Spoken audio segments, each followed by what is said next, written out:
ऐसे थोड़ी पढ़ा जाता है, प्रेशर तो घर वालों का आएगा तभी पढ़ा जाएगा है।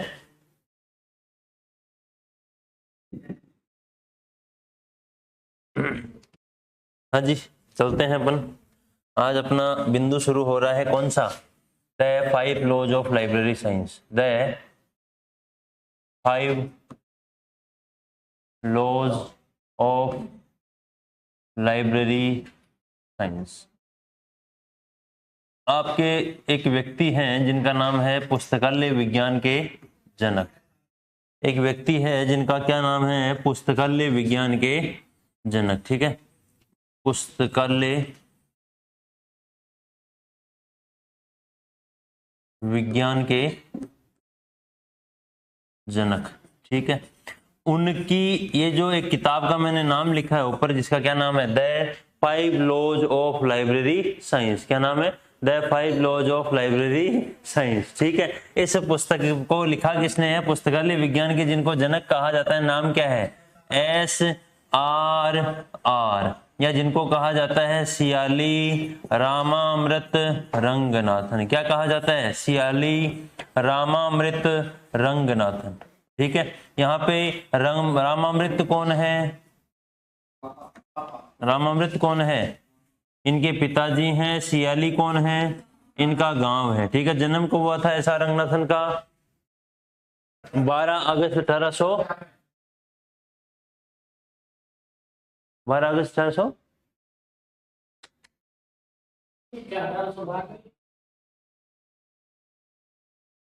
मेरे स्टूडेंट को एसआर रंगनाथन का जीवन नहीं पता। बछेड़ा खाओ बीत के, क्यों नहीं पता, आए नहीं थे क्लास में फिर। ये क्या बोलते हैं, सहनीय बात नहीं है मेरे लिए। रंगनाथन का जीवन परिचय, मैं रटा था ही रंगनाथन का जीवन परिचय हूं, पहली बात।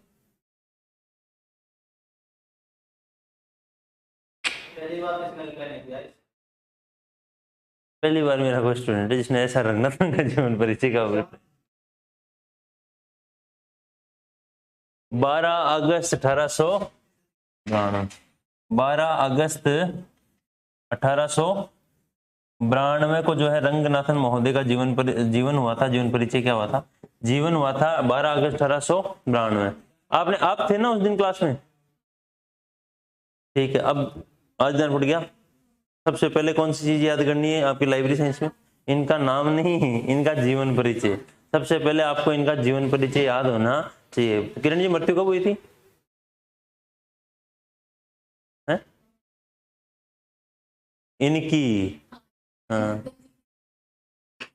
1972 में। ठीक है, 12 अगस्त 1892 को क्या हुई थी, क्या हुआ था, इनका जन्म हुआ था। नाम क्या है, सियाली रामामृत रंगनाथन। इनकी ये जो 5 लॉज ऑफ लाइब्रेरी साइंस है, ये क्या कहलाती है, इनकी पहली पुस्तक कहलाती है। क्या कहलाती है, पहली पुस्तक कहलाती है। कौन सी पुस्तक है, याद करना नाम को, the 5 laws of library science. कौन सी है, the 5 laws of library science. इनकी पहली पुस्तक है। कौन सी पुस्तक है, पहली पुस्तक है जिसका नाम क्या है, the 5 laws of library science. सबसे पहले आपको डेट एक याद करनी है, मैं डेट सबसे पहले लिखूंगा 1924 को जो है इस पुस्तक का क्या हुआ, काम चालू हुआ था। क्या हुआ था, काम शुरू हुआ था, कार्य शुरू हो गया था 1924 में। फिर आपको याद करनी है 1928 को ये पुस्तक का क्या किया था, प्रतिपादन कर दिया था। क्या कर दिया था, प्रतिपादन जो है इस पुस्तक का कर दिया था 1928 में। और प्रतिपादन कहाँ हुआ था, तो ये याद रखना, मीनाक्षी कॉलेज ऑफ अन्नामलाई नगर में। कहाँ हुआ था, मीनाक्षी कॉलेज ऑफ अन्नामलाई नगर में जो है इसका क्या हो गया था, प्रतिपादन हो गया था। फिर डेट आती है 1931 को। 1931 को क्या हुआ था, इसका प्रकाशन हुआ था, मतलब ये पब्लिकेशन में आ गई थी। इसका पब्लिकेशन जो है कर दिया था। ठीक है, छपवा दिया था इसको 1931 में। कौन से संस्था ने या कौन से जो है आपके पब्लिकेशन ने छापा था, तो नाम बताना है, MALA, माला, मद्रास लाइब्रेरी एसोसिएशन, जिसकी स्थापना कब हुई थी, 1928 में हुई थी। कब हुई थी, 1928 में हुई थी। याद कर लेना है, मद्रास लाइब्रेरी एसोसिएशन की स्थापना कब हुई थी, 1928 में हुई थी। और इस 1931 वाला जो प्रकाशन है कौन सी पुस्तक का, the 5 laws of library science का, कौन सी पुस्तक का, the 5 laws of library science का, इस पुस्तक का प्रकाशन माला ने किया था। और कब किया था, 1931 में। इसलिए ये रंगनाथन महोदय जी की कौन सी किताब कहलाती है, पहली किताब कहलाती है। फिर याद करना, देखो पहला प्रकाशन तो कब आया है, पहला प्रकाशन तो कब आया है, याद करना 1931 में आया। कब आया है, 1931 में आया है। आपके सेकंड एडिशन इस पुस्तक का कब आया है, तो नाम आपको डेट याद रखनी है, 1957 को आया है। ठीक है। फिर आपको एक याद रखना है, आपके 1992 की डेट याद रखनी है। नाम है आपके थॉमसन, क्या नाम है, थॉमसन। एक नाम आया है थॉमसन महोदय का। थॉमसन ने जो है इस 5 लॉज ऑफ लाइब्रेरी साइंस का, किसका, 5 लॉज ऑफ लाइब्रेरी साइंस का, 5 लॉज ऑफ लाइब्रेरी साइंस को LS लिख रहा हूं भाई। ठीक है, क्या लिख रहा हूं, LS। 5 laws of library science का क्या किया, संशोधन किया। क्या किया, संशोधन किया। और स्वयं के जो है 5 सूत्र दे दिए। क्या दे दिए इन्होंने, स्वयं के 5 सूत्र दे दिए, जिनकी अभी अपन क्या करेंगे, अलग अलग बात करेंगे। ठीक है, ध्यान रखना। 1992 में एक व्यक्ति में कौन, थॉमसन, जिन्होंने 5 लॉज ऑफ लाइब्रेरी साइंस को क्या कर दिया, संशोधित कर दिया और खुद के 5 सूत्र दे दिए, जिनकी अभी बात करेंगे। 1992 में ही एक व्यक्ति और आए थे। ठीक है, क्या नाम है, JR रेटिंग। क्या नाम था, JR रेटिंग जो है, इन्होंने लाइब्रेरी साइंस का, ये क्या थे, रंगनाथन जी के क्या थे भाई, दोस्त थे। और इन्होंने रंगनाथन जी के दोस्त होने के नाते कौन सा सूत्र दिया था, 6वां सूत्र दिया था, जिसकी भी अभी अपन क्या करेंगे, बात करेंगे। फिर याद करना है 2004 को जो है आपके the 5 laws of library science का क्या तैयार किया गया, वेब वातावरण तैयार किया गया। क्या तैयार किया, वेब वातावरण तैयार किया। किसने किया, एलरिजा नोरोजी ने। किसने किया, एलरिजा नोरोजी ने। और 2006 में जो है इस पुस्तक का ऑनलाइन संस्करण आ गया था। कौन सा संस्करण, ऑनलाइन एडिशन जो है या रीप्रिंट एडिशन जो है इस पुस्तक का आ गया था। ठीक है, कौन सी पब्लिकेशन द्वारा आया था, SRELS की एक पब्लिकेशन है। कौन सी, ESS। कौन सी पब्लिकेशन है, ESS पब्लिकेशन है। इस पब्लिकेशन द्वारा इसको क्या कर दिया गया था, रीप्रिंट कर दिया गया था। कब, 2006 में। और इसके बारे में लास्ट डेट याद रखनी है, 2014 में इस पुस्तक को संशोधित किया गया था। किसके द्वारा, OCLC द्वारा। किसके द्वारा, OCLC द्वारा। तो डेट याद, अभी पढ़ा, पूरा नहीं बना है। ठीक है, मैं अभी केवल डेट बता रहा हूं, डेट याद करवाइए। सबसे पहले डेट आई 1924, फिर 1928, 1924, 1928, 1931, 1957, 1992, 1992, फिर 2004, 2006 और 2014 लास्ट डेट है। वापस एक बार याद कर लो, 1924, फिर 28, फिर 31, फिर 57, फिर 92, फिर 4, 6 और 14। एक बार डेट वापस याद रख लो। और क्या क्या हुआ था मोटे मोटे तौर पे ध्यान रख लो कि इन डेट्स को हुआ क्या था, कहां से प्रकाशन हो रहा है। बाकी अभी बात थोड़ी सी विस्तार के रूप में अपन करेंगे। ठीक है, नई नई बुक्स भी आएगी, नई नई चीजें भी ऐड होती रहती है, इसलिए थोड़ा सा ध्यान रखना। एक बार इनको याद कर लो कि क्या है। जल्दी से देख लो, डेट वगैरह देख लो, अभी वापस पूछूंगा मैं। याद है,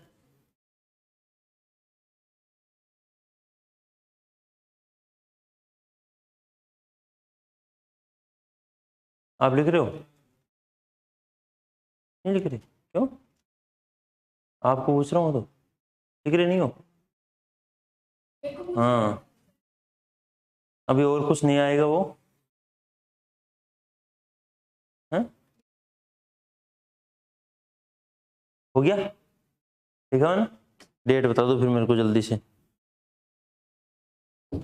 जल्दी बताओ, जल्दी बताओ ऑनलाइन वालों।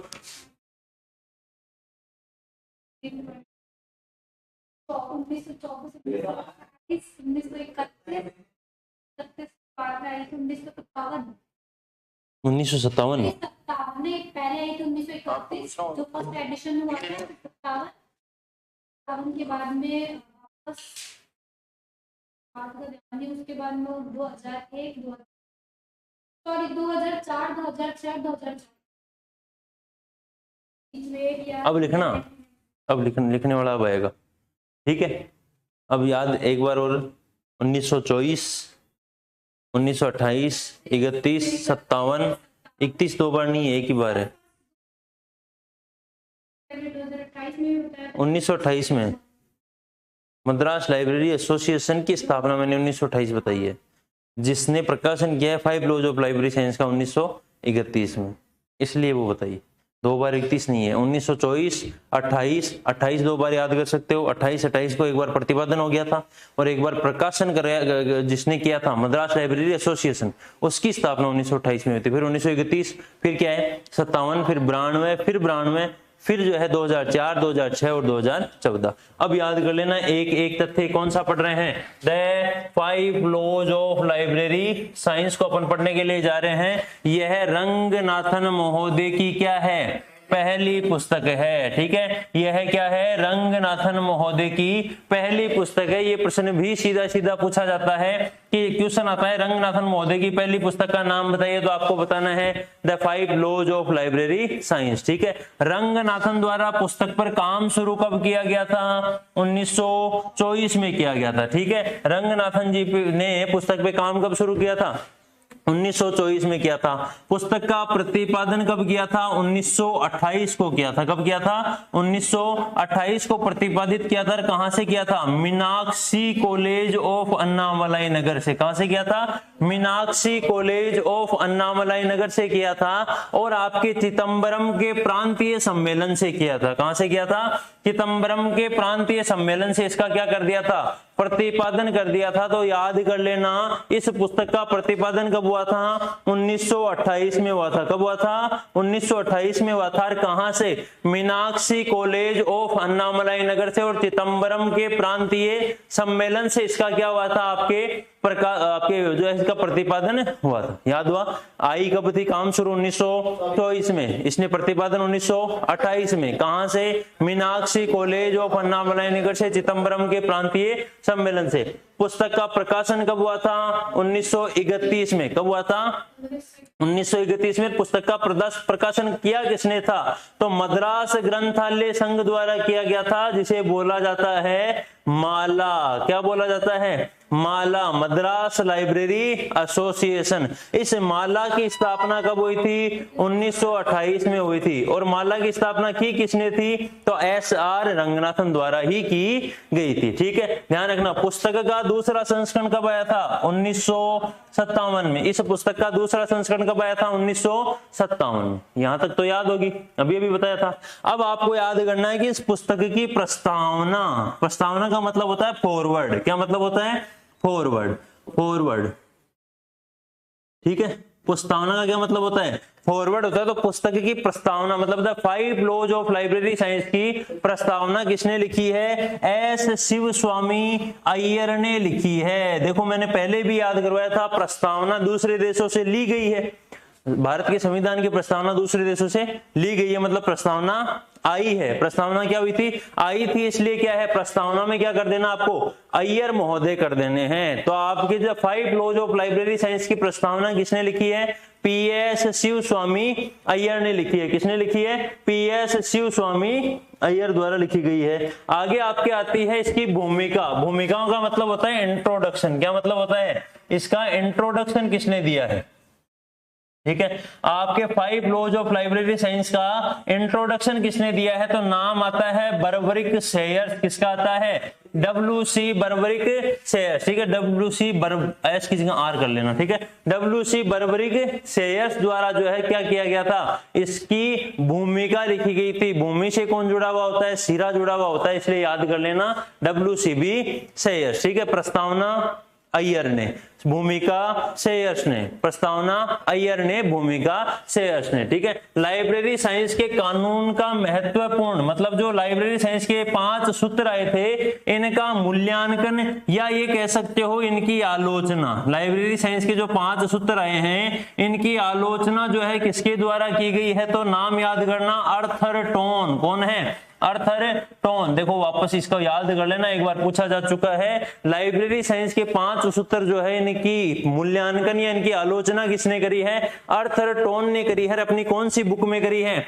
पुटिंग नॉलेज टू वर्क से करी है। कौन सी बुक में करी है? पुटिंग नॉलेज टू वर्क नाम की इन्होंने एक बुक लिखी है, और इस बुक में इन्होंने the 5 laws of library science की क्या की है? आलोचना की है या मूल्यांकन इन्होंने किया है। याद कर लेना, आपके the 5 laws of library science की है,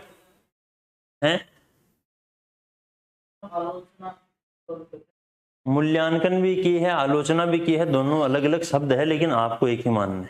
मूल्यांकन का मतलब होता है इसके बारे में कुछ तथ्य जानना, और आलोचना का मतलब है जान के जो है उनमें कमियां निकालना। तो जानना और कमियां निकालना दोनों काम किसने किए थे? आर्थर टोन ने किए थे। कौन सी पुस्तक में किए थे? पुटिंग नॉलेज टू वर्क में किए थे। कौन सी में किए थे?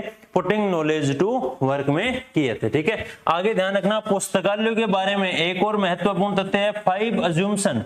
पुस्तकालयों के बारे में 5 अज्यूम्सन नामक पुस्तक किसने लिखी थी? इस सूत्र के बारे में ही लिखी थी, डेविड लुइस द्वारा लिखी गई है। ठीक है, याद रखना, इस पुस्तकालय में पंचसूत्र के बारे में एक पुस्तक लिखी गई है 5 अज्यूम्सन। ये पुस्तक किसने लिखी है? डेविड लुइस ने लिखी है। ये बहुत इंपॉर्टेंट तथ्य है, हो सकता है आपसे नया प्रश्न पूछे तो यहां से पूछा जा सकता है, और यहां से दोनों से ही क्या है ये प्रश्न पूछा जा सकता है। ध्यान रखना, लाइब्रेरी साइंस में कानूनी या आपके लाइब्रेरी साइंस के जो कानून है इनकी आलोचना किसने करी है?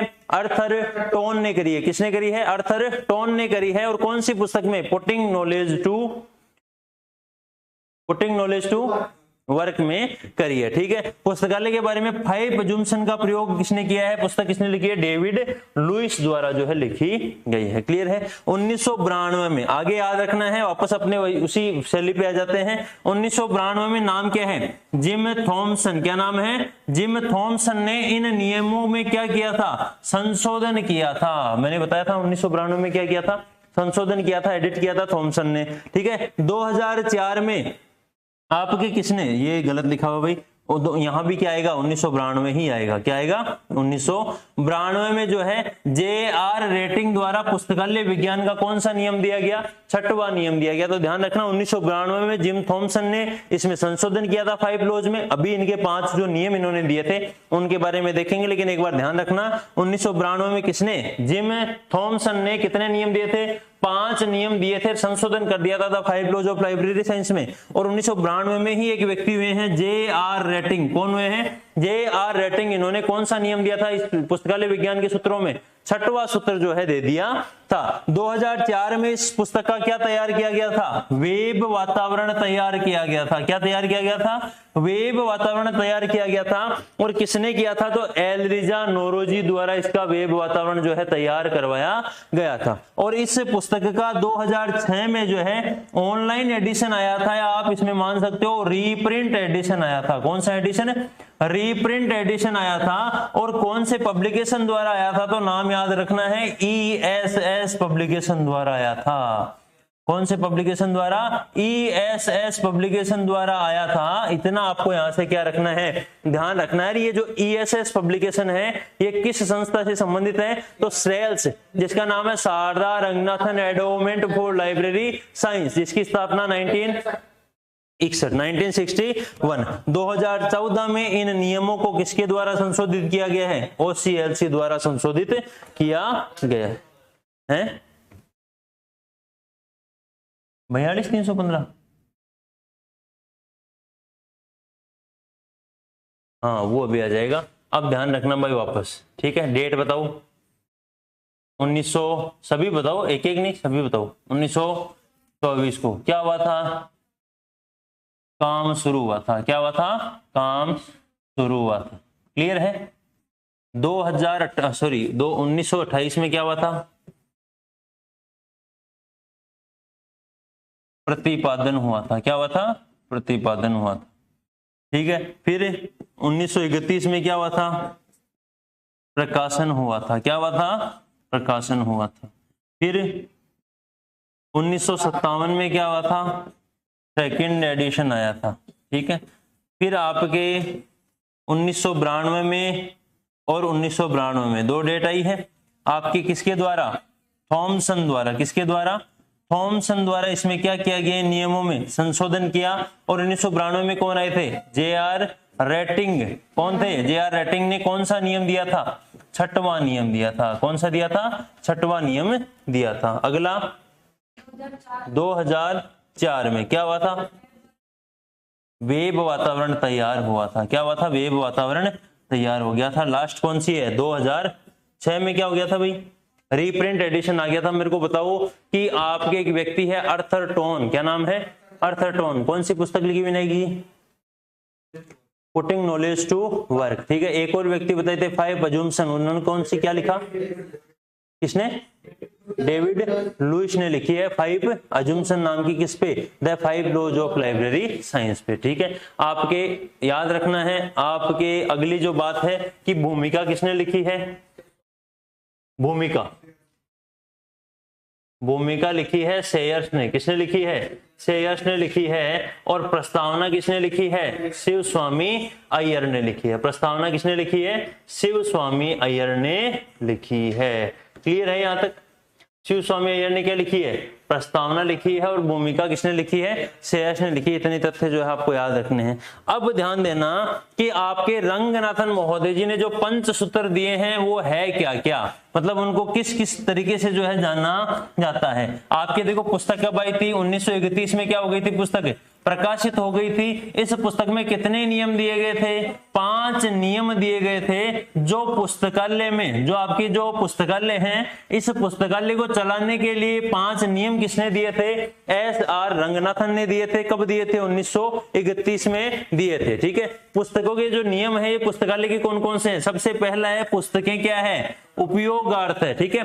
Books are for use. पहला है बुक्स आर फॉर यूज, मतलब जितनी भी आपके पुस्तकालय में, पुस्तकालय की परिभाषा देखे हुए अपन, जितनी भी आपके पुस्तकालय में बुक्स रखी गई है, जितनी भी आपके पुस्तकालय में पुस्तकें रखी गई है, सबका क्या होना चाहिए? उपयोग होना चाहिए। चाहे वो किसी भी तरीके से हो, साम दाम दंड भेद, बस आपका होना क्या चाहिए? पुस्तकों का उपयोग हो जाना चाहिए। पहला नियम क्या था? पुस्तकें उपयोगार्थ है। दूसरा नियम क्या है? प्रत्येक पाठक को क्या मिले? पुस्तक मिले। Every reader his book. ठीक है। अब प्रत्येक पाठक के पास क्या हो? अपनी पुस्तक हो। मतलब क्या है इसका? पुस्तकालय में कोई पाठक जाएगा, पुस्तकालय में आप पढ़ने के लिए जाते हो, तो आप अगर पढ़ने के लिए जा रहे हो और आपने कोई पुस्तक मांगी तो आपके पुस्तकालय में वो पुस्तक क्या होनी चाहिए? उपस्थित होनी चाहिए। आपको पढ़ने के लिए वो पुस्तक अवेलेबल होनी चाहिए, तभी आपकी पुस्तकालय होता है। तो जो भी पाठक पुस्तकालय में जाता है उसको क्या मिलनी चाहिए? पुस्तक मिलनी चाहिए। ये बात किसने कही है? एस.आर. रंगनाथन ने कही है। किसने कही है? एस.आर. रंगनाथन जी ने कही है कि प्रत्येक पाठक को क्या मिलनी चाहिए? पुस्तक मिलनी चाहिए। अगला क्या है? प्रत्येक पुस्तक को क्या मिलनी चाहिए? पाठक मिलना चाहिए। एवरी बुक इज रीडर, मतलब प्रत्येक जो पुस्तक है आपके पुस्तकालय में, चाहे वो 100 साल पुरानी रखी गई हो, चाहे 2000 साल पुरानी रखी गई हो, चाहे 5000 साल पुरानी रखी गई हो, प्रत्येक जो पुस्तक रखी गई है उसको कोई ना कोई पाठक पढ़ने के लिए आना चाहिए, तभी आपके पुस्तकालय के उद्देश्य जो है उनका क्या होती है? पूर्ति होती है। चौथा क्या है? पाठक के समय की बचत हो, कि जो भी पाठक आपके पुस्तकालय में प्रवेश कर रहा है उसके टाइम का क्या हो? उसका टाइम वेस्ट ना हो, उसका ज्यादा से ज्यादा समय बच सके, इसलिए जो है आपके नियम भी क्या है? महत्वपूर्ण है, ध्यान रखना। चौथा नियम क्या है? पाठक के समय की क्या हो? बचत हो। पांचवा नियम क्या है? पुस्तकालय एक कैसी संस्थान है? वर्धनशील संस्थान है। पुस्तकालय एक ऐसी संस्थान है, वर्धनशील संस्थान है, ऑर्गेनिज्म है। संस्था का मतलब यहाँ क्या है? ऑर्गेनिज्म। क्या है? ऑर्गेनाइजेशन नहीं है, ऑर्गेनिज्म है। एक जीवित संस्थान के रूप में इसको जो है लिया गया है। पुस्तकालय क्या है? एक वर्धनशील संस्थान है। ये कौन सा नियम है पुस्तकालय के पंचसूत्र का? 5वां है, जिसमें विकास की बात की गई कि पुस्तकालय जो है बढ़ता रहता है, कभी भी घटते हुए क्रम में नहीं जाता है। तो 5 नियम दिए गए, वापस बताना। पहला पुस्तकें उपयोगार्थ है। दूसरा, प्रत्येक पाठक को पुस्तक मिले। तीसरा, प्रत्येक पुस्तक को पाठक मिले। चौथा, प्रत्येक पाठक के समय की बचत। और लास्ट कौन सा है? पुस्तकालय एक वर्धनशील संस्थान हो। याद कर लेना। अब आपको आगे क्या दिया गया है कि थॉमसन ने जो 1992 में जो नियम बताए थे, संशोधन किया था ना थॉमसन ने, 5 अपने नियम बताए थे खुद के स्वयं के। वो नियम क्या है ये भी कई बार आपसे पूछ सकता है, हो सकता है पूछ ले। तो देखना, पहला नियम दिया है कि बुक्स आर फॉर प्रॉफिट। पुस्तकें जो होती है वो लाभ के लिए रखी गई है। ये तो क्या है, ये थॉमसन जी जो थे पूरे के पूरे मतलब पैसे कमाने पे आ गए थे। भाई साहब कमाने हैं तो क्या कमाने हैं, पैसे कमाने, मेरे को तो पैसों से मतलब है। तो पहली बात क्या कही कि बुक्स आर फॉर प्रॉफिट, मतलब क्या है, पुस्तकें जो भी आपके पुस्तकालय में रखी गई है उनसे क्या होना चाहिए, आपको प्रॉफिट होना चाहिए, लाभ होना चाहिए। अगला है एवरी रीडर हिज बिल, प्रत्येक पाठक के पास अपना क्या होना चाहिए, बिल होना चाहिए। प्रत्येक पाठक के पास अपनी एक जो है कार्ड होना चाहिए। एवरी कॉपी इट्स रीडर, प्रत्येक जो कॉपी है, प्रत्येक जो बुक है उसके पास अपना क्या होना चाहिए, रीडर होना चाहिए। बस थोड़ी सी लैंग्वेज इसमें क्या कर दी, चेंज कर दी। अगला कौन सा है, take the case from the reader, मतलब पाठक जो आता है उसे क्या ले लो, पैसे ले लो, उसको जो है पैसे लेके जो भी पुस्तकालय की सेवाएं हैं वो दे दो। ये बात किसने कही है, थॉमसन ने कही है। और अगला है the library is a growing organism, ठीक है, ये तो सेम टू सेम ही दे दिया। पांचवा, आपके 5 नियम दिए हैं किसने, रंगनाथन ने, और 5 नियमों में संशोधन करके अपने खुद के 5 नियम किसने दिए हैं, थॉमसन ने दिए हैं। कौन कौन से, books are for the profit. दूसरा कौन सा है, एवरी रीडर हिज बिल। तीसरा कौन सा है, एवरी कॉपी हिज रीडर, ठीक है। चौथा है take the case from the reader, ठीक है। और लास्ट है द लाइब्रेरी, ये लाइब्रेरी है भाई, ठीक है, लाइब्रेरी नहीं है, ये लाइब्रेरी है। Library is a growing organism, ठीक है। इन 5 को जो है ध्यान से देख लो, हो सकता है आपसे पूछ लिए जाए, ठीक है। 5 के 5 नियम है, 5 रंगनाथन जी ने दिए थे, 5 किसने दिए हैं, थॉमसन जी ने दिए हैं। लिख लिए मनु जी, याद रह जाएंगे। कहां से, किसने लिखा, मैंने तो लिखा ही नहीं, मैंने नहीं लिखा, किसने, आर्यवर्त, ये इतना ही, हाँ कोई एक दो को बताया तो बताया, बाकी मेरे को याद नहीं कि मैंने बताया। मैंने इनके बारे में आज तक ही नहीं बताया, इस बार ज्यादा दे रहा हूँ। नहीं भाई सब फोटो वोटो का सिस्टम नहीं है आपके।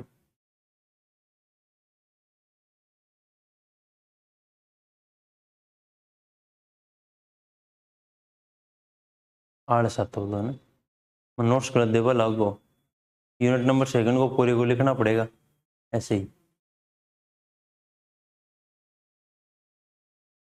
ओ बिजी,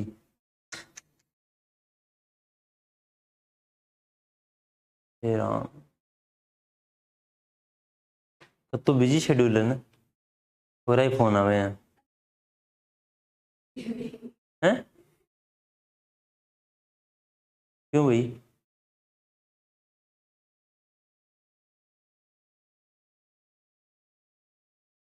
मैंने आपसे 15 दिन मांगे थे और मैंने ये कहा था नहीं आप दे नहीं पा रहे ना, फिर मेरी गलती नहीं,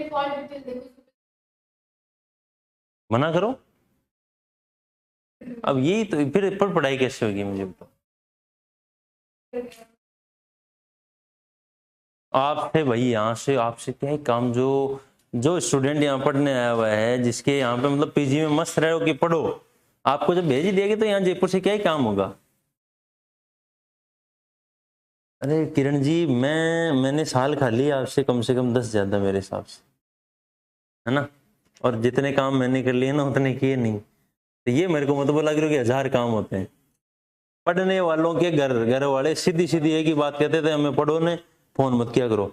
मैं मेरा एक्सपीरियंस बताऊं, मैं जब गया था नया नया कोई ऐसी कोचिंग जहाँ पे फिक्स डाल दिया कि जैसे मैंने लिया ना आपका बैच, उस तरीके से मेरे को भी कोई टाइम डाला गया था, 2016 की बात जब, तो मैंने वापस फोन किया, मन नहीं लगता आदमी का, शुरू पहली बार बाहर जाता है, तो मैंने फोन किया मम्मी को, मन को लाग रहे हो, देखिए बेटा जी शॉर्ट लागल अठा वाला ना, वो लास्ट कॉल था मेरा। उसके बाद मैंने 6-7 महीने बाद फोन किया सीधा। जब घर वाले ही बोल देते हैं ना कि पढ़ो, तब अपनी जिम्मेदारियां खत्म हो जाती है कि अपन फोन उठाएं और अपन बात करें उनसे, बाहर में जाओ।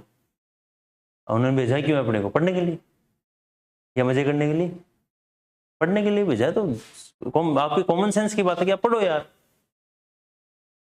बाकी आपको जिस तरीके से लेना है उस तरीके से ले सकते, नेगेटिव पॉजिटिव, ठीक है। 5 है। थॉमसन ने कितने नियम दिए हैं, 5 नियम दिए हैं। Books are for profit, every reader is bill, every copy is reader, take the case from the reader, library is a growing organism. अगला ध्यान रखना, 1992 में ही एक और नियम बताया था मैंने, किसका, जेम्स रेटिंग का। किसका बताया था, जेम्स रेटिंग का। कौन सा नियम दिया था इन्होंने, 6ठा नियम दिया था। ये 6ठा नियम क्या था, प्रत्येक पाठक को अपनी आजादी, every reader his freedom, every reader want his freedom, या प्रत्येक पाठक को क्या हो, अपनी आजादी हो, ये बात आपको यहां से जो है ध्यान रखनी होगी। ठीक है, ये भी लिखा है भाई क्या मेरा, लिखा है ना 1992 में जो है प्रत्येक पाठक को क्या हो, अपनी आजादी हो। ये नियम कौन सा है, छठवां नियम है। ये दिया किसने है, तो याद रखना जेम्स रेटिंग ने दिया है। किसने दिया है, जेम्स रेटिंग ने दिया है। ठीक है, ध्यान रखना, एक नोट लिखाने जा रहा हूं। एक नियम था छठवां नियम, एक नियम छठवां नियम किसने दे दिया, जे.आर. रेटिंग ने। लेकिन दो व्यक्ति हो रहे थे जिनका क्या नाम है, कोरेमन और पिकर्नन। क्या नाम है, कोर्नन और पिकर्नन। इन दोनों ने दो नियम दिए थे, एक तो छठवां नियम और एक सातवां नियम। देखो ये जरूरी नहीं है, ये ऑथेंटिक नियम नहीं थे। ऑथेंटिक नियम तो कितने थे रंगनाथन के द्वारा, 5 थे। अब छठवां नियम किसी ने अपने हिसाब से दे दिया, जैसे मैं आज दे दूं कि भाई साहब आगे जाके या आपके आने लग जाएगी किताब में कि रविंद्र, ठीक है, रविंद्र सिंह, ठीक है, कब 2024, ठीक है। कौन सा नियम दिया था, 9वां नियम दिया था। ठीक है, 7-8 दिए में मैं भूल जाता हूं कि मैंने 9वां नियम दे दिया। मैंने 9वां नियम बोल दिया कि भाई साहब जो है पाठक के मजे, क्या दे दिया, पाठक के मजे, पुस्तकालय अध्यक्ष के मजे या पाठक के मजे। अब ये मान लो जाना जाने लग गया, मैं प्रसिद्ध हो गया, मेरा जो है नियम जाने लग गया, तो फिर ये आगे से क्या आएगा कि 9वां नियम किसने दिया, रविंद्र सिंह ने दिया है। 2024 में क्या दिया कि पाठक के मजे या पुस्तकालय अध्यक्ष के मजे। ये जाना जाने लग गया इस नाम से, तो प्रसिद्ध हो गया नाम।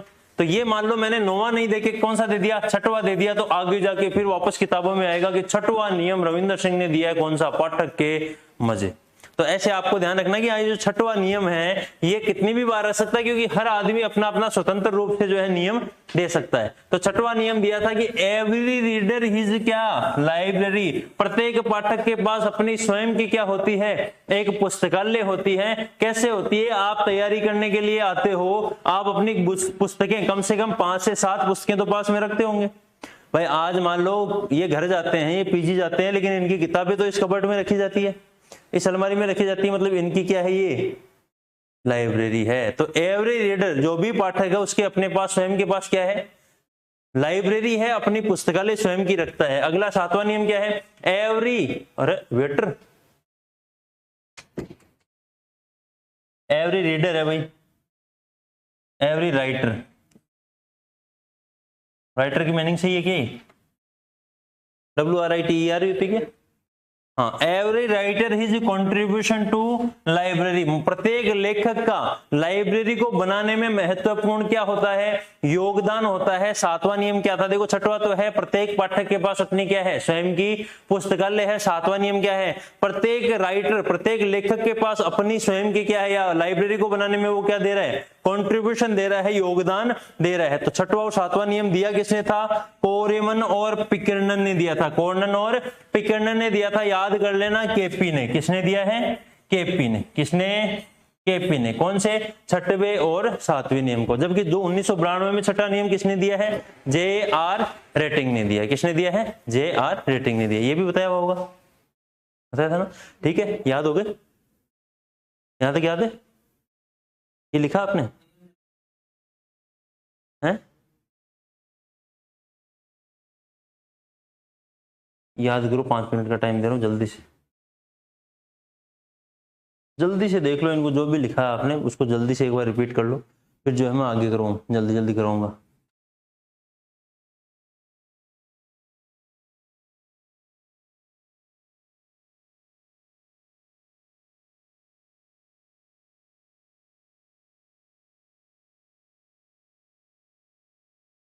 बना लेना, फोटो लेके बना लेना, आज का मौका है फोटो लेने का, लास्ट।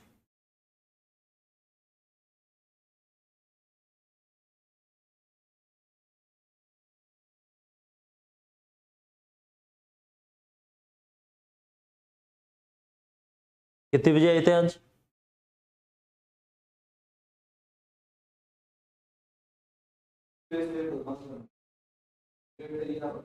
छोड़ के जाया करो,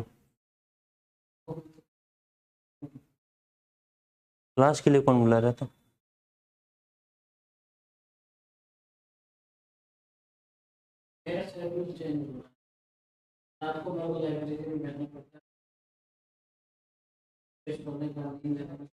2 बजे लाइब्रेरी से घर जाते हो ना 2 बजे घर? जाते टाइम मेरे को फोटो खींच के भेजा करो, हाँ, कि मैं 2 बजे लाइब्रेरी से घर जा रहा हूँ, हैं? हाँ, 2 बजे की मेरे को अपडेट दे दिया करो, लेकिन पढ़ते हुए की लाइब्रेरी की, ठीक है? 2 बजे मेरे को फोटो खींच के भेजा करो, जो जो कहता नहीं कि मैं रात को 2 बजे तक पढ़ता हूँ। हाँ, देखता हूँ कितने दिन चलता है।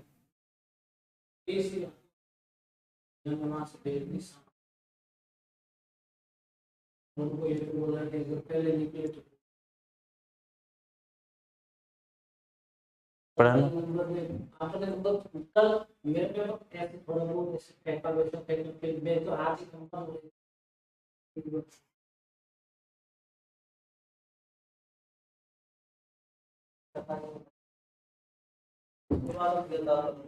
है?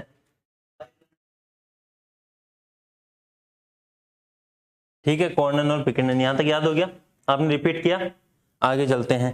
पंचसूत्र पुस्तक का देखो ध्यान रखना, ये जो 5 लॉज ऑफ लाइब्रेरी साइंस पुस्तक है, ये समर्पित तो किसको है? जो रंगनाथन महोदय की पहली पत्नी थी, जिनका नाम क्या है? रुक्मणी। क्या नाम था? रुक्मणी, ठीक है, उनको समर्पित है। लेकिन इस पंचसूत्र पुस्तक में जो पहला नियम है, पहला नियम क्या है? रंगनाथन ने क्या नियम दिया? पहला उपयोगार्थ है। जो पुस्तकें उपयोगार्थ है, जो पहला नियम है, इसको बनाने में सहयोग किसने दिया था? रंगनाथन को, जिनका नाम है एडवर्ड बी रोस। गुरु है आपके रंगनाथन जी के, आपके भारत के गुरु है, जिनका क्या नाम है? एडवर्ड बी रोस।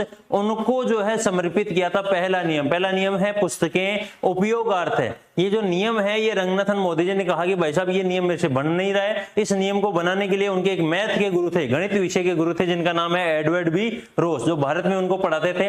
उन्होंने उनको कहा कि देखो मैं बताता हूँ, एक नियम है कि जितनी भी पुस्तकें हैं वो क्या होनी चाहिए? उनका उपयोग होना चाहिए। और इसी संदेश को लेते हुए उन्होंने पहला नियम बना दिया था, पुस्तकें उपयोगार्थ है। इसलिए रंगनाथन जी ने कहा कि मैं ये जो नियम है किसको समर्पित कर रहा हूं? एडवर्ड बी रोस को, अपने गुरु एडवर्ड बी रोस को समर्पित कर रहा हूं। तो ये लाइन ध्यान रखना, आपके जो पहला नियम है पंचसूत्र पुस्तक का, ये किसको समर्पित है? एडवर्ड बी रोस को समर्पित है, ठीक है। एक लाइन और है, रंगनाथन महोदय जी ने इस जो पंचसूत्र पुस्तक, इसके लिए एक लाइन कही है कि how simple, how trivial and yet how seminal. यह कथन सियाली रामामृत रंगनाथन ने किसके लिए यूज में लिया है? आपके the 5 laws of library science के लिए यूज में लिया है, कि कितने सरल, कितने इजी और कितने समझदार, ये कितने समझने वाले जो नियम है, ये कौन से नियम है? The 5 laws of library science के नियम है, जो मैंने स्वयं ने दिए हैं। ये बात किसने कही? रंगनाथन जी ने कही। तो याद रखना, how simple, how trivial and yet how seminal, ये तीनों शब्द किसने कहे हैं? SR रंगनाथन जी ने कहे हैं। किसके लिए? The 5 laws of library science के लिए। इतना आपको यहां से क्या रखना है? ध्यान रखना होगा। क्लियर है? ये जितने भी फैक्चुअल चीजें थी, आपको यहां से क्या होती है? अब अपनी पूरी होती है the 5 laws of library science में। तो यहां तक ये जो जितनी भी चीजें हैं, देखो मैं पढ़ा रहा हूं, मतलब आपको याद करनी ही पड़ेगी, ठीक है, 100% याद करनी पड़ेगी। अब आगे ध्यान देते हैं। अब 5 सूत्र जो रंगनाथन जी ने बताए थे, इनके पुस्तकालय में क्या उपयोग है या इनको क्यों बनाया गया था, इसके लिए अपन थोड़ा सा देख लेते हैं कि पुस्तकालय में इन 5 सूत्रों को क्यों बनाया गया है, ठीक है। ध्यान रखना, पहला नियम कौन सा है? ग्रंथ उपयोगार्थ है, मतलब पुस्तकें, जितनी भी आपके लाइब्रेरी में पुस्तकें हैं, सबका क्या होना चाहिए? उपयोग होना चाहिए। जो भी पुस्तकालय में, चाहे XYZ कोई भी पुस्तक हो, सबका क्या होना चाहिए? आपके उपयोग जो है होना चाहिए। इसके लिए रंगनाथन जी ने कहा था कि वो उपयोग किस तरीके से हो सकता है, कौन कौन से तरीकों से आप उसका उचित उपयोग कर सकते हो, जो भी पुस्तकें हैं। तो आपको कौन कौन सी चीजों का ध्यान रखना है? सबसे पहले ध्यान रखना है पुस्तकालय के स्थान का। देखो जो भी लाइनें लिखी जा रही है इस पे, वो फैक्ट है, मतलब आपके यहां से सीधा सीधा प्रश्न पूछा जाएगा कि पुस्तकालय का स्थान लाइब्रेरी साइंस में पंच सूत्र में से कौन से सूत्र में शामिल है? तो आपको बताना है कि पहले सूत्र में शामिल है। समझ रहे हो क्या क्वेश्चन पूछेगा? पुस्तकालय का समय निर्धारित पुस्तकालय विज्ञान के 5 लॉज में कौन से सूत्र दिए? हाँ, ऐसे प्रश्न पूछे। समय का निर्धारण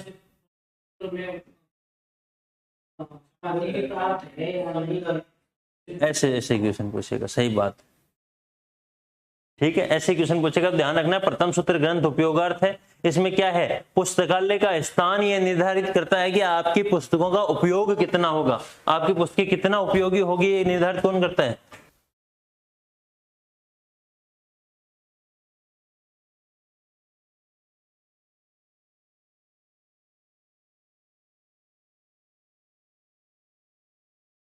ठीक है, ध्यान रखना पहला कौन सा है, पुस्तकालय का स्थान। पुस्तकालय का स्थान मतलब पुस्तकालय आपके कहां पे स्थित है। क्या वो ऐसे तो नहीं है कि उसको जंगल में स्थापित कर दिया है, या ऐसे तो नहीं है कि जहां पे पाठक देख ही नहीं सही कि किसी खोपचे में, जैसे विनायक बेटा ऐसे खोपचे में मान लो पुस्तकालय स्थापित कर दी, तो फिर पाठकों को दिखेगी कैसे। ऐसी जगह होनी चाहिए पाठकों के लिए ऐसी जगह होनी चाहिए जहां पे पाठकों को पुस्तकालय दिखे, जैसे शहर के बीचों बीच, जैसे राधा कृष्ण लाइब्रेरी है तो आपके जवाहरलाल नेहरू नगर में, मतलब एक ऑन रोड मेन रोड पे जो है वो लाइब्रेरी है। कोई थोड़ा सा थोड़ा सा जो है गली का अंतर है, तो गली में घुसते ही जो है आपकी वो लाइब्रेरी आ जाती है। तो ध्यान ये रखना है, ठीक है, कि आपके एक ऐसी लाइब्रेरी जो आपके जिसका स्थान सही जगह हो, जो शहर के बीचों बीच स्थित हो, या जहां पे पाठकों की नजर ज्यादा जाए, वहां पे अगर लाइब्रेरी स्थित हो तो पाठकों की नजर जाएगी पुस्तकालय पे, और पाठक पुस्तकालय में जाएगा और पुस्तक पढ़ लेगा। मतलब क्या हो जाएगा, आपके पुस्तकों का उपयोग हो जाएगा। तो पुस्तकालय का स्थान कौन से सूत्र में आ रहा है, पहले सूत्र में आ रहा है। पुस्तकालय का समय, अब पुस्तकालय का समय भी यह निर्धारण करता है कि आपके पुस्तकों का कितना उपयोग होना है। मान लो आपने लाइब्रेरी खोल दी सुबह 3:30 बजे, 3:30 बजे से लेके और सुबह 6:30 बजे वापस बंद कर दी कि भाई साहब हमारा टाइम हुआ है पूरा, तो क्या पाठक पढ़ने के लिए आएंगे। भाई साहब गहन नींद में रहे लोग, वो 1-2 जना आ जाए, कोई आ जाए तो आ जाए, बाकी सब सुता रहे। तो ध्यान तो रखना कि पाठ आपकी जो पुस्तकालय है उसका ऐसा समय रखो कि ज्यादा से ज्यादा पाठक जो है फ्री रहे उस टाइम, ज्यादा से ज्यादा पाठक आपके पुस्तकालय में आ सके। जैसे मान लो 11 बजे से ओपन कर लिया तो 11 बजे सभी का काम पूरा हो जाता है, 11 बजे से लेके 5 बजे तक खोल लिया, ताकि सभी जो पाठक फ्री टाइम जो होता है उसमें आके आपके पुस्तकालय में पढ़ पाए। तो पुस्तकालय का समय भी यह निर्धारण करता है कि पुस्तकों का कितना उपयोग होना है। 3:30 बजे आपने कर दिया, टाइम ऐसा रख दिया जब पाठक फ्री नहीं हो या पाठक आ ही नहीं सके, तो उस समय आपके पुस्तकों का उपयोग वहां पे संभव नहीं होगा। तो ध्यान रखना, स्थान की बात पहले नियम में, समय की बात पहले नियम में। कर्मचारियों की बात की, कर्मचारी किस तरीके के हैं, कर्मचारी कितने हैं, या कर्मचारी किस तरीके से काम कर रहे हैं, इसकी बात कौन से नियम में है, पहले नियम में है। ठीक है, नियम क्या क्या है पुस्तकालयों के, कि पुस्तकालय में कौन कौन से नियम लागू किए गए हैं, किस तरीके से सेवाएं दी जाएगी, इसकी बात कौन से नियम में है, पहले नियम में। ध्यान रखना, पुस्तकालय भवन की स्थिति किस तरीके की है, कहां पे पुस्तकालय भवन स्थित है, स्थान हो गया स्थित हो गया दोनों एक ही बात है। पुस्तकालय भवन की स्थिति कहां है, ये निर्धारण भी क्या करता है कि आपकी पुस्तकों का कितना उपयोग होगा। ठीक है, कि पुस्तकालय भवन किस तरीके का है, मान लो टूटा फूटा है तो आधा तो आदमी जो है मान लो हमारे साथ ही जाए पुस्तकालय में। आप अपन देखते नहीं कि कई बार अपना जो है बाहरी आवरण ही आपको जो है आकर्षित कर लेता है, करते हैं ना। अपन किसी कोई हवेली में जाते हैं तो अगर बाहर से सुंदर है तो ठीक है घुस जाते हैं, चाहे अंदर कुछ हो नेगेटिव एनर्जी हो, और जो बाहर से ही डरावनी दिखे ना उसमें अंदर जाने में जोर आता जाता है ना। ऐसे ही क्या है आपके पुस्तकालय भवन में होता है, अगर बाहर से अच्छा दिखता है, उसकी स्थिति सही है, उसकी जो है आपकी बनावट सही है, तो पाठक आकर्षित होगा, ज्यादा से ज्यादा आपकी पुस्तकों क्या होगा, उपयोग होगा। तो ध्यान रखना जो भी चीजें हैं आपके नियम नंबर 1 में आ रही है। आपके जो भी फर्नीचर वगैरह है पुस्तकालय का, अगर फर्नीचर अच्छा होगा, पाठक बैठने के लिए आकर्षित होगा, तो पुस्तकों का क्या होगा, उपयोग होगा। तो पुस्तकालय का जो फर्नीचर है वो भी कौन से नियम में आ रहा है, पहले नियम में आ रहा है। पुस्तकालय की साज सज्जा भी कौन से नियम में आ रही है, पहले नियम में आ रही है, क्योंकि साज सज्जा होगी तो पाठक आकर्षित होगा, और पाठक आकर्षित होगा तो उसका ज्यादा से ज्यादा उपयोग हो जाएगा। ठीक है, बुक सिलेक्शन, पुस्तकों का चयन भी ये निर्धारित करता है कि पुस्तकों का कितना उपयोग होना है। अगर आपने ऐसी पुस्तकों का चयन किया है जो पाठक पढ़ने के लिए बोले, या पाठक की आवश्यकता के अनुसार अगर आपने पुस्तकों का सिलेक्शन किया है, मान लो पाठक बोलता है कि भाई साहब मुझे जो है रामायण चाहिए, क्या चाहिए, रामायण की पुस्तक चाहिए, आप उसको प्रोवाइड करा रहे हो बाइबल, क्या पढ़ लेगा वो, नहीं पढ़ पाएगा। तो पुस्तकों ने तो मांगी तो रामायण, आप उसको दे रहे हो बाइबल, तो वो पढ़ ही नहीं पाएगा। तो ऐसी पुस्तकों का चयन करो जो पाठक की रुचि के अनुसार हो, जिनका ज्यादा से ज्यादा क्या हो सके, उपयोग हो सके। ध्यान रखना। अगला क्या है, पुस्तकों को सुरक्षित रखने हेतु प्रथम सूत्र पुस्तकालय विज्ञान का प्रथम नियम, book are for use, books are for use, पुस्तकें उपयोगार्थ है, को OCLC रिसर्च ग्रुप द्वारा जिसका पुनः निर्वाचन भौतिक डिजिटल सामग्री के परिधान के लिए आवश्यक भौतिक और तकनीकी अवसंरचना विकसित करें के रूप में किया गया था। मतलब OCLC ने इसका जो है क्या कर दिया था, थोड़ा सा रूप चेंज कर दिया था। इतना ही ध्यान रखना है।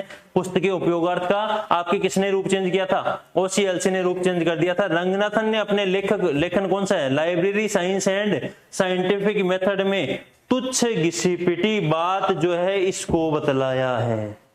क्या बतलाया है, तुच्छ घिसी पिटी बात। ये नई चीज है, जो नई चीज मिली थी मेरे को कि आपके लाइब्रेरी साइंस का जो पहला नियम था पुस्तकें उपयोगार्थ है, इसको रंगनाथन जी ने क्या कहा है, तुच्छ घिसी पिटी बात, कि ऐसी बात जिनका कोई मतलब ही नहीं है, जिसका कोई महत्व ही नहीं है। ये किसने कहा था, रंगनाथन जी ने अपने पहले सूत्र के लिए कहा था। ध्यान रखना, रंगनाथन ने तुच्छ घिसी पिटी बात किसको कहा है, लाइब्रेरी साइंस जो पंचसूत्र है इसके पहले नियम को कहा है, जिसका नाम क्या है, पुस्तकें उपयोगार्थ है। दूसरा क्या है, प्रत्येक पाठक को उसकी क्या मिले, पुस्तक मिले। इसमें क्या क्या आएगा, आपके पुस्तक किस तरीके से मिलेगी कि प्रत्येक पाठक जो आता है, अभी लिख लेना, आप फोटो लेना या लिख लेना आराम से।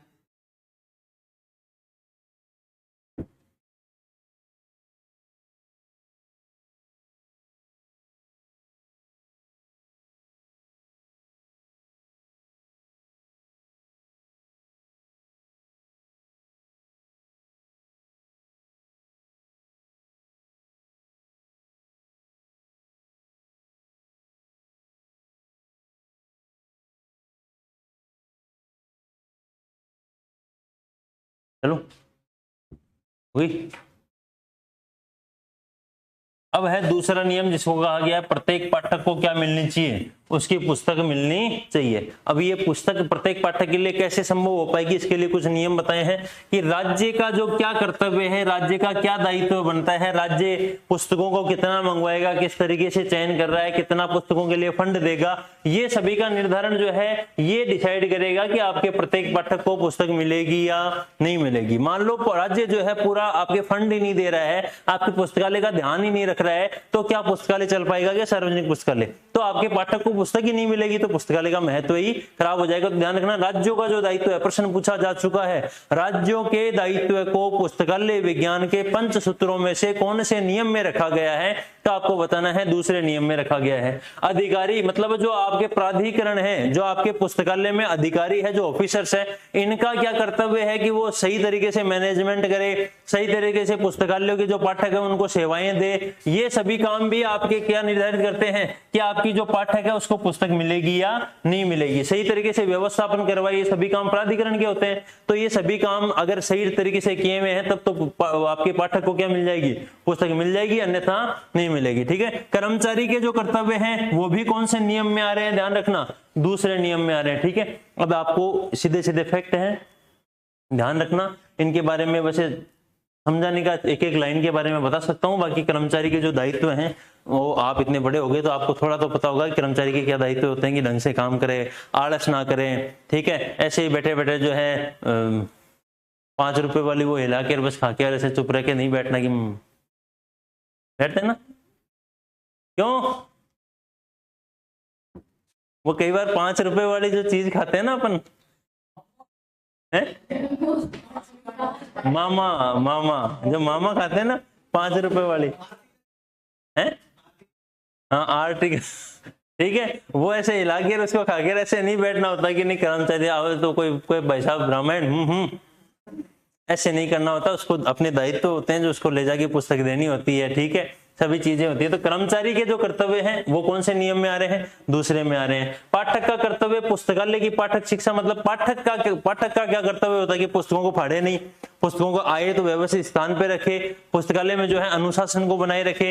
ये सभी काम आपके कौन से नियम में आ रहे हैं, दूसरे में आ रहे हैं। पुस्तकालय नेटवर्क पर जोर कौन से नियम में दिया गया है, याद रखना, दूसरे नियम में दिया गया है। पाठक की स्वतंत्रता के बारे में समर्थन कौन से नियम में किया गया है, दूसरे नियम में किया गया है। अधिनियम पर जोर, पुस्तकालय अधिनियमों पर जोर कौन से नियम में दिया गया है, दूसरे नियम में दिया गया है। यहां से ध्यान रखना, प्रश्न सीधे सीधे पूछे जाएंगे और 2% गारंटी है मेरी, यहां से आपके 2 प्रश्न सीधे सीधे आएंगे, जिनके 4 नंबर आपको फ्री में मिल जाएंगे। तो इनको पढ़ना या इनको याद करना पड़ेगा, इनको याद कर लेना, ये मेरी एक तरीके से वो है। ठीक है, अंधों के लिए कोई सेवाएं हैं तो वो कौन से नियम में दी जाती है, दूसरे नियम में मुख्यतया दी जाती है। बाकी अंधों के लिए सेवाओं में 4 नियम ही माने जाएंगे, 5 नियम ही मुख्यतः माने जाएंगे। ठीक है, अपूपा का जो सिद्धांत है, पुस्तकालय व्यवस्थापन का जो सिद्धांत है, जो अपन आगे जाके पढ़ेंगे, अपूपा APUPA पढ़ा था ना अपन ने, अपूपा का जो सिद्धांत है, ये सिद्धांत भी किस नियम को फॉलो कर रहा है? आपके पुस्तकालय विज्ञान के पंचसूत्र पुस्तक में दूसरे नियम को फॉलो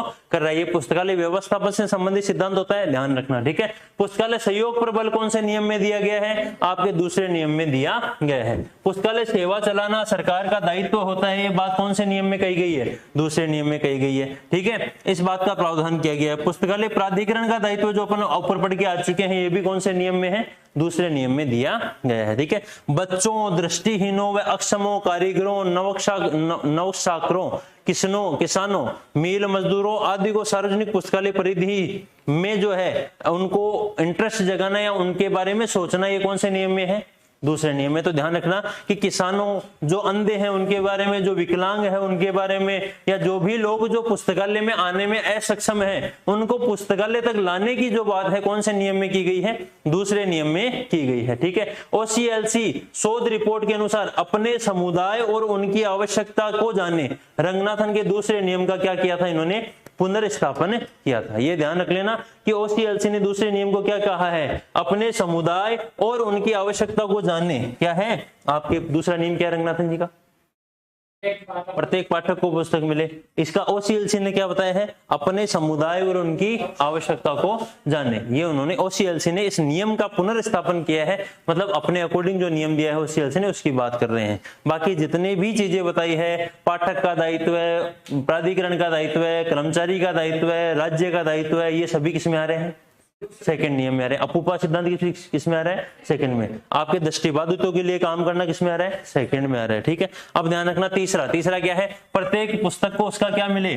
पाठक मिले। ये बात इसमें कि प्रत्येक पुस्तक जो भी आपके पुस्तकालय में पुस्तक हो, चाहे वो बहुत पुरानी हो या नई हो, प्रत्येक जो पुस्तक है उसको आपके क्या मिलना चाहिए? कोई ना कोई पाठक पढ़ने के लिए उसको मिलना ही चाहिए। अब आप इस व्यवस्था के लिए क्या करोगे? या तो पुस्तक की लोकेशन चेंज करोगे, या पुस्तकालय में ऐसी व्यवस्था करोगे कि पाठक आराम से घूम के जो है पुस्तकों को पढ़ पाए, पुस्तकों को आराम से अध्ययन कर पाए। यही प्रश्न आपके अभी लाइब्रेरी स्टोर में पूछा गया था। क्या था? कि ओपन एक्सेस सिस्टम, कौन सा? ओपन एक्सेस सिस्टम मतलब खुला प्रवेश प्रणाली। क्या बोलते हैं? खुला प्रवेश प्रणाली की व्यवस्था पुस्तकालय विज्ञान के पंच सूत्रों में से किस सूत्र में रखी गई है? तो आपको बताना था कौन से में? तीसरे में रखी गई है। कैसे? कि खुला प्रवेश से क्या होगा? आप ओपन एक्सेस सिस्टम रखोगे, पाठक आएगा, घूम के जो है पुस्तक के पास पहुंच कर प्रत्येक पुस्तक को पढ़ पाएगा, तो प्रत्येक पुस्तक का क्या हो जाएगा?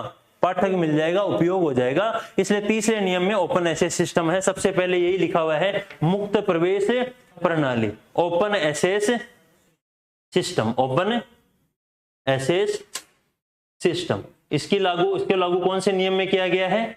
तीसरे नियम में किया गया है। ये प्रश्न अभी अभी लाइब्रेरी स्टोर में पूछा गया है। अगला क्या है? अनुपयोगी पुस्तकों का चयन करने की सलाह है। कौन से नियम में दिए गए हैं? तीसरे नियम में दिए गए हैं कि जो भी ऐसी पुस्तकें जिनका अभी तक उपयोग ही नहीं हुआ है या जिनका उपयोग होता ही नहीं है, उनमें व्यवस्था चेंज ऐसी कर दो या उनको ऐसी जगह रख दो ताकि वो पाठकों की नजर में आए और उनका क्या हो जाए? उपयोग हो जाए। पुस्तकालय प्रदर्शनी भी कौन से नियम में आ रही है?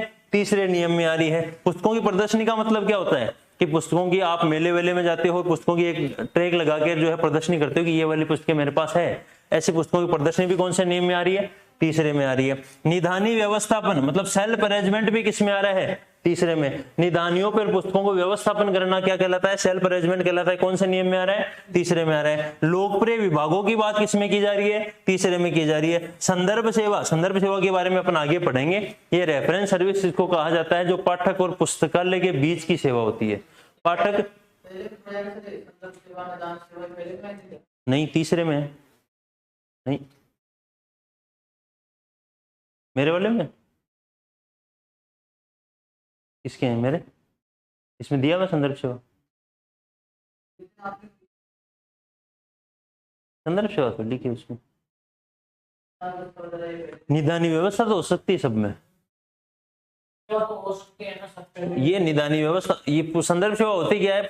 पुस्तक और पाठक के बीच की व्यक्तिगत सेवा होती है। मतलब पाठक आता है, वो कोई सोर्स अपने से मांगता है, कोई सूचना मांगता है, और संदर्भ सेवा मतलब अपन कर्मचारी जो होते हैं उसको व्यक्तिगत सेवा देते हैं। कि मान लो कोई पाठक आता है कि भाई साहब मेरे को अपने देश के प्रधानमंत्री का नाम बताओ, उसने कोई क्वेश्चन पूछा, उसने कोई जानकारी पूछी, अब मैं क्या हूं, संदर्भ कर्मचारी हूं, तो एक व्यक्ति मतलब व्यक्तिगत रूप में हूं, तो मैं उसको सेवा दूंगा ग्रंथ में से देख के या कोई संदर्भ पुस्तक में से देख के कि भाई साहब जो है भारत के प्रधानमंत्री का नाम क्या है, नरेंद्र भाई मोदी है, नरेंद्र भाई मोदी है, तो मैंने उसको आंसर दिया, तो मैं क्या दे रहा हूं उसको, व्यक्तिगत सेवा दे रहा हूं। तो संदर्भ सेवा क्या होती है, किसी पाठक और पुस्तक के बीच की एक व्यक्तिगत सेवा होती है। तो व्यक्तिगत सेवा देखो आने को तो सभी में आ सकती है, लेकिन मुख्यतः आपको कौन से नियम में शामिल करनी है, तीसरे नियम। वर्गीकरण सूचीकरण उसमें भी आ सकता है, व्यवस्थापन उसमें भी आ सकता है, ये कई चीजें होती है जो कॉमन रूप से होती है,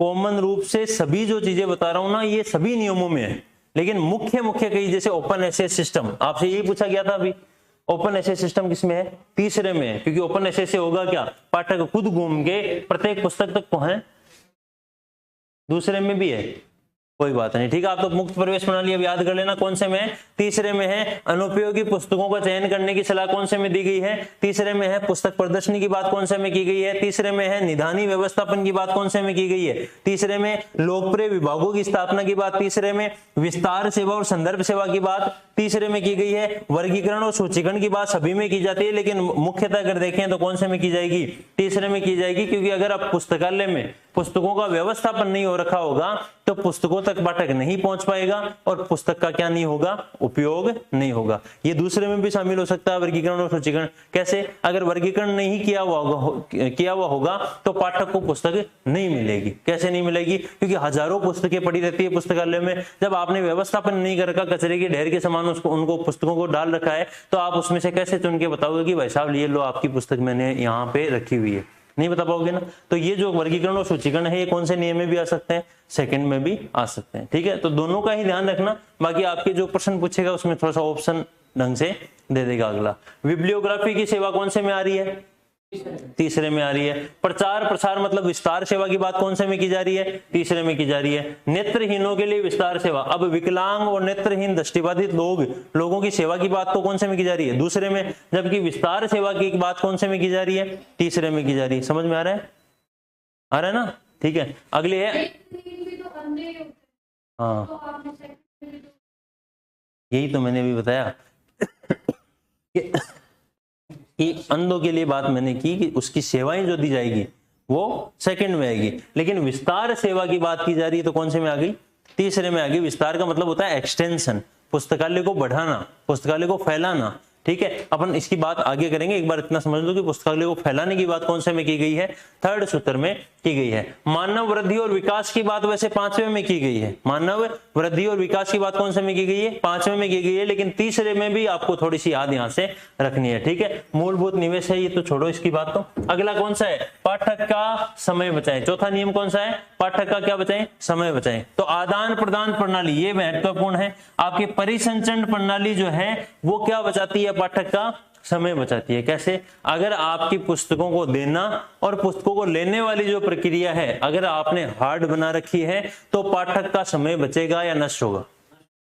हार्ड कैसे, कि मान लो पाठक आता है, उसने कोई पुस्तक लेके आया है, ओपन एसेस सिस्टम से है, वो पुस्तक लेके आएगी, सीसी की पुस्तक है, भाई साहब पुस्तकालय अध्यक्ष आप बैठे हो, आपसे कहता है कि जारी कर दो पुस्तक, हेलो ठीक है, पुस्तकालय को जारी कर दो या पुस्तकों को जो है जारी कर दो सीसी को। अब आपने एक ऐसी प्रक्रिया अपना रखी है, कोई हार्ड विधि अपना रखी है जिसमें से आप पहले जो है पाठक का कॉल नंबर देखते हो, फिर उसकी एंट्री करते हो, रजिस्टर में लिख के एंट्री करते हो, फिर जो है पाठक का नाम लिखते हो, पुस्तक की पूरी सूचना अपने रजिस्टर में लिखते हो, तो पाठक का समय बचाया, बर्बाद हुआ, बर्बाद हुआ ना, समय ज्यादा लग रहा है। और आपने ऐसी प्रक्रिया अपना रखी जैसे कंप्यूटर का उपयोग कर रहे हो, आपने पुस्तक के बारे में क्लिक किया, पूरी सूचना पुस्तक की आ गई, आपने उसी जगह आपकी टेबल में डाल दिया कि भाई साहब ये पुस्तक जो है इस पाठक को दी जा रही है, हाथों हाथ काम हो गया, तुरंत काम हो गया, तो पाठक का क्या बचेगा, समय बचेगा। तो आपने आदान प्रदान प्रणाली अपन पढ़ेंगे प्रबंध में, मैनेजमेंट में पढ़ेंगे जब अपन यूनिट नंबर 4 को पढ़ेंगे, ठीक है। विभाग जब पढ़ेंगे तो वहां आपको समझ में आ जाएगा कि आदान प्रदान प्रणाली क्या होती है, इसके लिए कौन कौन सी विधियां प्रयोग में ली जाती है, जैसे कॉर्डेक्स पद्धति, ठीक है, अलग अलग पद्धतियां इसमें काम में ली जाती है। तो परिसंचरण, अगर आप पुस्तकों को जारी करने का काम या आप पुस्तकों को लेने वाला काम अगर आपने हार्ड बना रखा है, थोड़ा सा जटिल बना रखा है, तो पाठक के समय की बचत नहीं होगी। तो आपके आदान प्रदान प्रणाली सरल होना कौन से नियम में है, चौथे नियम में। कौन से में? चौथे में। प्रलेखन सेवाएं डॉक्यूमेंटेशन सर्विस कौन से में है? चौथे में है। पुस्तकालय का स्थान का निर्धारण आपके प्रथम में भी आया था और चौथे में भी आया, दोनों का ध्यान रखना। निधानी व्यवस्थापन आपके तीसरे में भी आया है, पहले में भी है और चौथे में भी है। तो निधानी व्यवस्थापन मतलब पुस्तकों का अगर आप अलमारियों में व्यवस्थापन करके रखोगे तो जल्दी से पाठक को पुस्तक मिल जाएगी और पाठक के क्या हो जाएगी? समय की बचत हो जाएगी। ध्यान रखना। संदर्भ सेवा आपके चौथे में भी है और तीसरे में भी है और पहले में भी है। अनुक्रमणिका और सारकरण से संबंधित जो सेवाएं हैं वो आपके चतुर्थ में है। पुस्तकालय में जल्दी सेवा प्रदान करना कौन से नियम में आएगी? चौथे में आएगी। स्टेक रूम गाइड का मतलब होता है आप पुस्तकालय में जाते हो, आप पुस्तकालय में जाते हो? नहीं जाते कोई भी, ठीक है। आपके कई बार आप मान लो कि मैं बता दो सिनेमा हॉल में जा रहे हो। कहाँ जा रहे हो? सिनेमा हॉल में जा रहे हो। तो आपको ऐसे कहा जाता है कि दो हॉल होते हैं, स्क्रीन नंबर 1 और स्क्रीन नंबर 2 होते हैं ना। आप मॉल में घुसते हो, आपको वहां लिखा होता है कि ऊपर मान लो ऊपर 3rd फ्लोर पे हॉल है, वहां पे लिखा हुआ होगा स्क्रीन नंबर 1 इधर है, स्क्रीन नंबर 2 जो है इधर है, लिखा होता है ना तीर के निशान से। वो क्या होता है? स्टेक रूम गाइड होता है। क्या होता है? स्टेक रूम गाइड होता है। आप यहाँ पे स्टेक रूम नहीं बोल सकते, यहाँ बोलोगे गाइड होता है। क्या होता है? गाइड। और स्टेक रूम गाइड मतलब आपकी जो अलमारियां हैं, या आप जब पुस्तकालय में घुसते हो तो आपकी जिस अलमारियों के गेटों पे एक गाइड लगी हुई होती है कि आपके इस वाली अलमारी में ये वाली पुस्तकें रखी गई है, ठीक है। ये वाली पुस्तकें जो रखी गई है ये इस कॉलम में रखी गई है, इस रो में रखी गई है, ठीक है। इस वाले कॉलम में, इस रो में रखी गई है, वो क्या कहलाएगा? स्टेक रूम गाइड कहलाएगा। अब अगर वो लगा हुआ होगा तो आप तुरंत उस पुस्तक को निकाल पाओगे उस स्टेक रूम गाइड में देख के कि हाँ ये वाली पुस्तक यहाँ हो सकती है। तो आपके पाठक की क्या हुई? वहां पे समय की बचत हुई, ठीक है। अगला क्या है? पुस्तकालय को डिजिटल बनाने पर जोर कौन सा सूत्र देता है? चौथा देता है। पुस्तकालय के क्लासिफाइड अरेंजमेंट मतलब वर्गीकरण व्यवस्था की बात कौन सा करता है? चौथा करता है। तीसरा भी करता है और दूसरा भी करता है। कार्य के घंटों पे जोर पहला भी दे रहा था समय, यहां भी कौन सा दे रहा है? चौथा भी दे रहा है। जितने घंटे हो गए, नींद आ रही देखती है कुमार जी? नींद आ रही ना?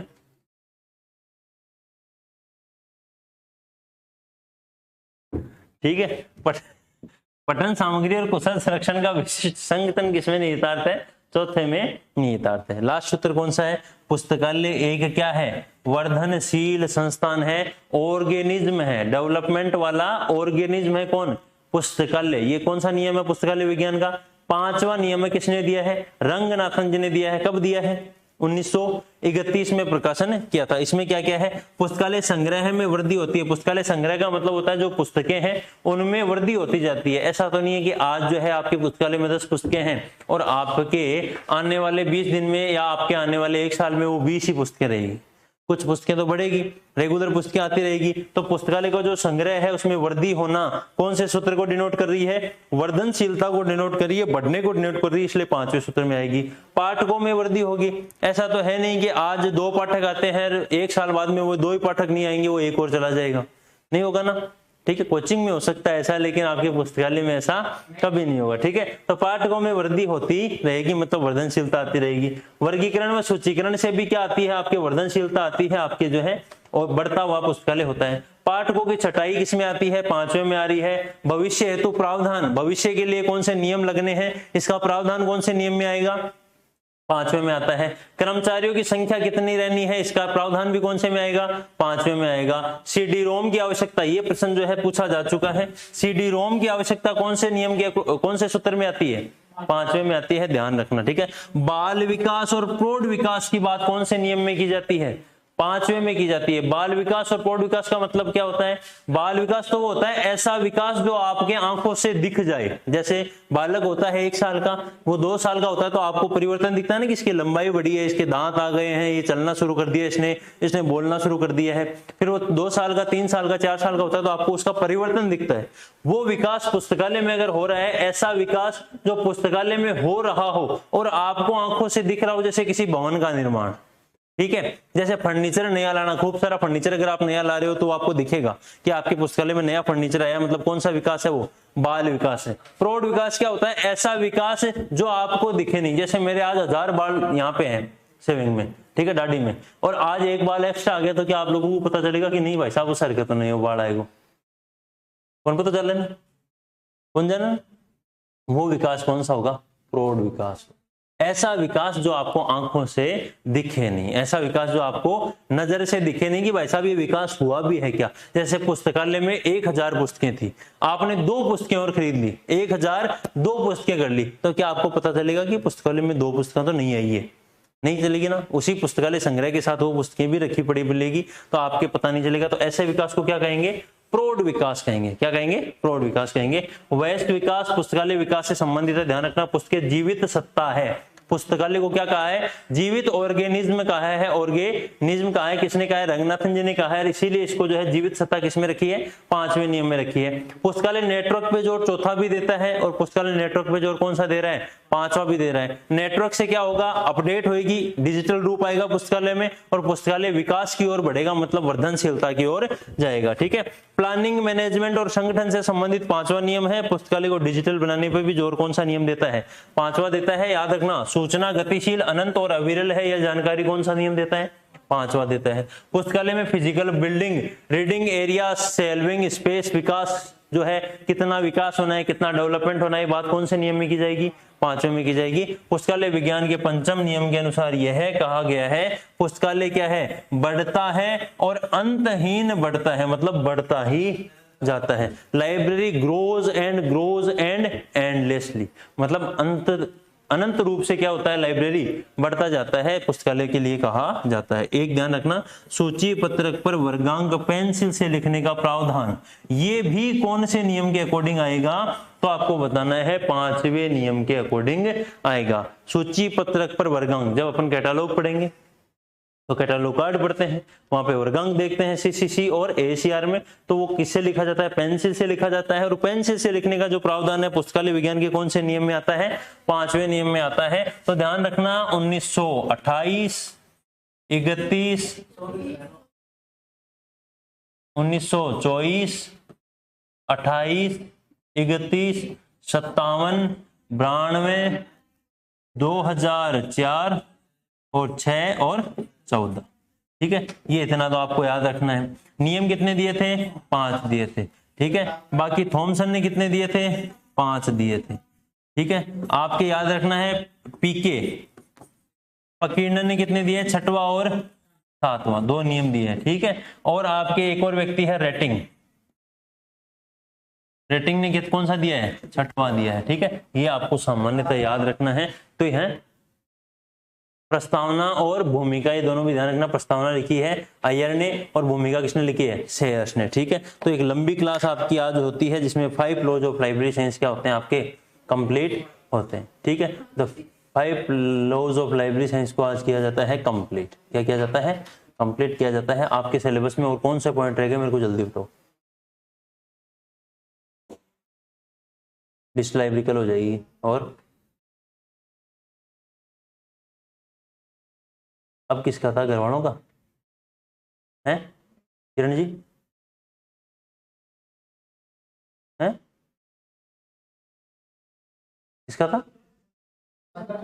ये कौन है? अच्छा, इनके इस टाइम क्या काम हुआ? आपने कहा हुआ नहीं कि मैं कोचिंग में रहती हूँ, मेरे को फोन मत किया आप। फोन, मैंने एक कहा था कि आपका फोन जो है बाहर होना चाहिए, लेकिन मेरा कहना कोई नहीं मानता। मैं कहना छोड़ दूंगा। मैं 1-2 बार ही लास्ट ही सोच रहा हूँ कि मैं कह दूं। ये मेरे लास्ट वो आपको शब्द हैं कि आप अपना फोन बाहर रख के आए। जो भी लाइब्रेरी क्लास में आ रहा है, लाइब्रेरी साइंस मेरे से पढ़ रहा है, वो रिक्वेस्ट है उससे कि वो फोन बाहर छोड़ के आए, क्योंकि मेरे हाथ से टूट जाएगा। जैसे वो कल पन्ने फेंके थे ना मैंने, वैसे मेरा आपका फोन भी टूट सकता है। ठीक है, तो ये मैं आपको वो कर रहा हूँ, क्या कर रहा हूँ, वो क्या बोलते हैं उसको, आगाह कर रहा हूँ। ठीक है, आपका फोन टूट सकता है, आपका कुछ भी हो सकता है। क्लास में बैठना है तो फोन बाहर रख के आना पड़ेगा। ये मैंने बहुत बार कह दिया किरण जी, अब आप इस चीज का ध्यान रखना। आपके बहुत फोन आते हैं और मैंने आपको 15 दिन का टाइम मांगा था कि आप इस फोन को छोड़ सकते हो तो छोड़ दो। हैं? रायपुर कब जाना है आपको? 1 महीने बाद में जाना है, और अभी आप